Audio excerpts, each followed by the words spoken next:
조국 법무부 장관 후보자에 대한 의혹이 꼬리를 무는 가운데 이번에는 후보자의 딸에 대한 의혹이 불거졌습니다. 조 후보자 딸은 부산대 의학전문대학원에서 성적 미달로 2번이나 유급했지만 6학기 동안 200만 원씩 총 1,200만 원의 장학금을 받은 것으로 나타났습니다. 국회 교육위원회 소속 자유한국당 곽상도 의원은 어제 보도자료를 내고 여권 주요 인사인 조 후보자의 딸이 황제 장학금을 받은 게 아닌지 의심된다며 특혜 의혹을 제기했습니다. 곽 의원이 공개한 부산대 장학금 지급 자료에 따르면 조 후보자의 딸 조모 씨는 2015년 이 학교 의전원에 입학한 뒤 2016년부터 2018년까지 매 학기 200만 원씩 1,200만 원의 장학금을 받았습니다. 하지만 조 씨는 2015년 1학기 3과목을 낙제해 유급됐고 장학금을 받던 2018년 2학기에도 한 과목을 낙제해 유급됐습니다. 더불어민주당 이인영 원내대표는 후보자는 물론 가족과 관련한 무책임한 공격과 신상털기 인사청문회가 계속되고 있다며 자유한국당의 조국 법무장관 후보자에 대한 공세를 비판했습니다. 이인영 원내대표는 어제 오전 국회에서 열린 최고위원 회의에서 한국당이 검증 대상이 아닌 가족에 대한 낭설을 의혹으로 만들고 있다며 국민들은 가족에 대한 지독한 인권 침리라는 걸 지적하고 있다고 밝혔습니다.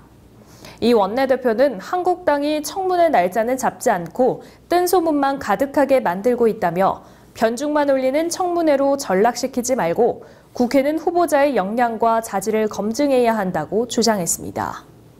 성윤모 산업통상자원부 장관은 대규모 사업의 빠른 추진을 위해 예비타당성 조사 면제 절차를 곧 마무리할 계획이라고 밝혔습니다. 성 장관은 국회의원회관에서 열린 더불어민주당 소재부품 장비인력 발전특위 회의에 참석해 연구개발비 지원 사업 등을 위한 계획을 설명하면서 이렇게 강조했습니다. 또 산업부는 과감하고 혁신적인 연구개발이 가능하도록 제도 개선을 완료했고 8월 말까지 사업을 확충할 계획이라며 내년 소재부품 장비 관련 예산도 재정당국과 협의해 최대한 확보하도록 노력 중이라고 말했습니다. 네, 얼마 전 한강에서 발견된 몸통 시신 사건 정말 충격이었는데요. 이른바 몸통 시신 사건의 피의자 39살 A가 구속됐습니다. 의정부지법 고양지원은 18일 밤 살인과 사체 손괴, 사체 유기 등 혐의를 받는 숙박업소 종업원 A에 대한 구속영장을 발부했습니다. A는 혐의를 인정하면서도 피해자가 먼저 시비를 걸었다고 주장했습니다. 이어 고인이 된 피해자에게 다음 생애에 또 그러면 너 또 죽는다는 막말을 쏟아내서 다시 한번 충격을 주고 있습니다. 금융감독원이 불안전 판매 논란이 일고 있는 금리연계형 파생 결합 상품을 판매한 우리은행과 KAB 하나은행 등을 상대로 합동 검사에 들어갈 계획입니다. 금감원의 실태 조사 결과 국내 금융회사의 금리연계 파생 결합 상품 판매 잔액은 8,224억 원으로 우리은행 4,012억 원, KB 하나은행은 3,876억 원 등 은행에서 전체 판매 잔액의 99%가 판매된 것으로 드러났습니다. 주로 개인 투자자에게 DLF, 즉 펀드 형태로 판매됐고 모두 3,600여 명이 7,326억 원을 투자한 것으로 조사됐습니다. 금감원은 합동 검사를 통해 구조가 복잡하고 원금 전액을 잃을 수 있는 고위험 파생 상품을 은행이 은퇴생활자 등 개인 투자자에게 판매한 과정 등을 집중적으로 살필 계획입니다. 올 하반기 기업들의 대졸 신입사원 채용 규모가 작년보다 대폭 감소할 것이라는 조사 결과가 나왔습니다. 취업포털 인크루트가 상장사 2,212곳의 채용 계획을 조사한 결과 응답한 699개사 가운데 66.8%가 올 하반기 신입사원 채용 계획을 확정한 반면 채용 계획이 없다는 상장사도 11.2%나 됐습니다. 대기업의 하반기 채용 예정 규모는 전년 대비 4.1% 감소한 42,800여 명이었고 중견기업은 21.7% 줄어든 1,390명으로 조사됐습니다. 이 밖에 중소기업의 채용 예정 규모도 전년 대비 48% 이상 감소한 590여 명에 그쳤습니다. 홍콩에서 범죄인 송환법에 반대하는 주말 집회가 11주째 계속됐습니다. 중국의 무력 개입이나 홍콩 경찰과의 충돌이 우려됐지만 시위는 170만 명이 참석한 가운데 평화롭게 마무리됐습니다.